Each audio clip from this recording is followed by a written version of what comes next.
O Evangelho de Maria, a mulher que venceu o mal. Padre Gabriel à morte, voz Bruno Correia.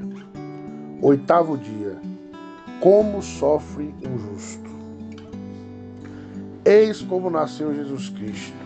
Maria, sua mãe, estava desposada com José. Antes de coabitarem, aconteceu que ela concebeu por virtude do Espírito Santo. José, seu esposo, que era homem de bem, não querendo difamá-la, resolveu rejeitá-la secretamente. Enquanto assim pensava, eis que um anjo do Senhor lhe apareceu em sonhos e lhe disse: José, filho de Davi, não temas receber Maria por esposa, pois o que nela foi concebido vem do Espírito Santo. Ela dará à luz um filho, a quem porás o nome de Jesus, porque ele salvará o seu povo de seus pecados. Mateus 1, 18 a 21. Observemos como Mateus nos narra esses feitos de maneira minuciosa. É muito importante saber exatamente como as coisas se desenvolveram. Não para satisfazer o nosso interesse histórico, que, como já dissemos, ultrapassa as intenções dos evangelistas, mas para confirmar duas verdades de fundamental importância salvífica: que Jesus é verdadeiramente Filho de Deus, concebido pelo Espírito Santo, como nos relata Lucas no capítulo da Anunciação, e o verdadeiro Messias prometido, no qual se cumpriram todas as profecias. Em particular, que devia ser um descendente de Davi e que seria concebido por uma virgem. Esses são os fins propostos por Mateus, que dão continuidade a um fato cada vez mais evidente depois dos 3 meses que Maria passou na casa de Isabel. José se dá conta de que sua esposa está grávida. Que dias dramáticos! Que dúvidas atrozes devem ter passado pela cabeça desse jovem esposo. Homem justo, desejava celebrar um matrimônio santo, segundo a lei de Moisés. Aceitou o casamento com a certeza de ter encontrado a esposa ideal, uma moça que conhecia desde o nascimento. O mesmo acontecia com todos naquele pequeno povoado, pela qual sentiu uma estima e um afeto imensos, que excluíam absolutamente a ideia de que estava diante de uma traição. Se tivesse pensado assim, seu dever teria sido denunciar sua mulher como infiel. Talvez seus pais e amigos já o parabenizassem pelo futuro filho. Mas José está atormentado por algo que não deixa viver em paz e que cresce de semana a semana junto com uma dolorosíssima decisão. O silêncio de Maria nos assombra, mas se refletirmos sobre a sua personalidade, seu modo de se comportar, não deveríamos nos surpreender e entenderíamos que o seu silêncio se apresentou como o comportamento mais razoável que podia adotar naquela ocasião. Ela também deve ter sofrido uma tremenda dor. Lia cada vez mais marcados no rosto do esposo a dúvida, o sofrimento e a incerteza sobre o que haveria de fazer.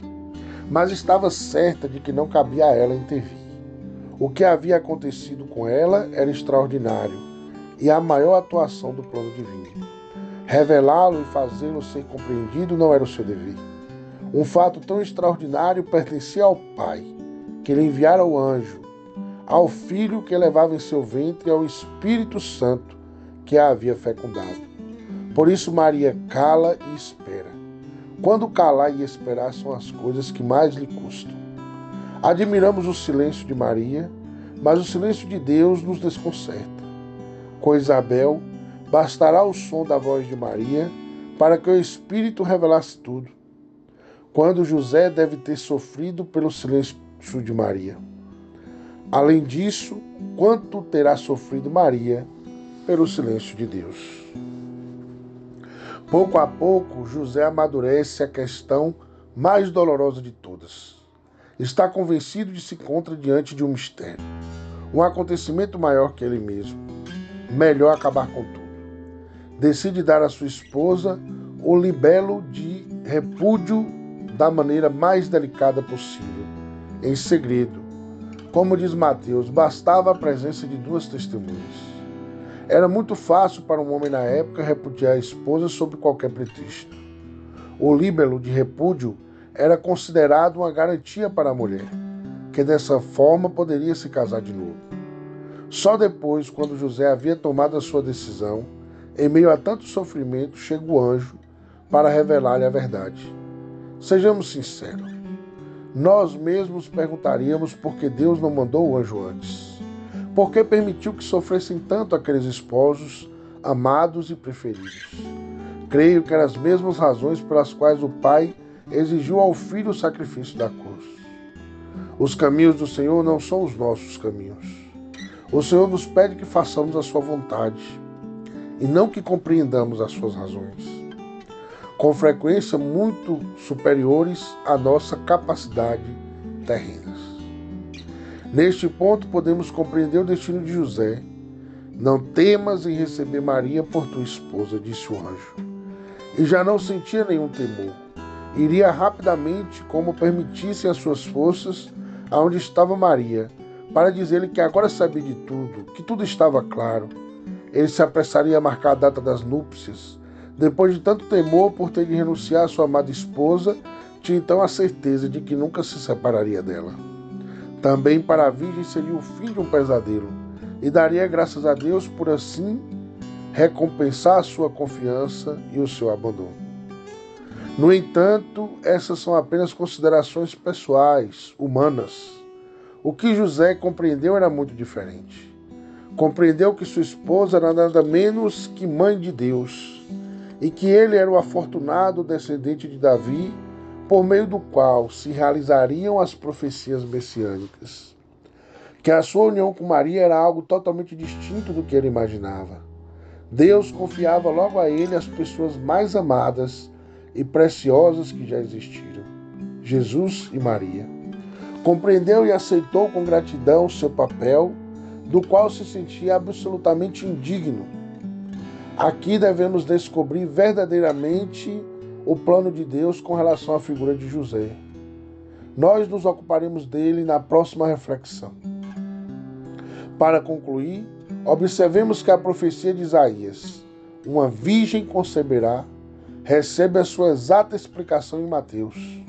Com frequência, as profecias do Antigo Testamento contêm ênfases veladas que só se esclarecem quando se cumprem. Nesse caso, a expressão também não estava clara. O mesmo termo usado por Isaías, Almar, podia indicar uma menina ou jovem esposa. Apenas com a maravilhosa maternidade de Maria e a referência de Mateus, compreendemos o seu sentido pontual, uma virgem. Reflexões sobre Maria. A maternidade divina não a livrou do sofrimento. Talvez a dúvida de José e a incerteza de suas decisões fossem para ela um grande fardo a ser carregado, mas muito maiores e mais frequentes seriam os fardos futuros.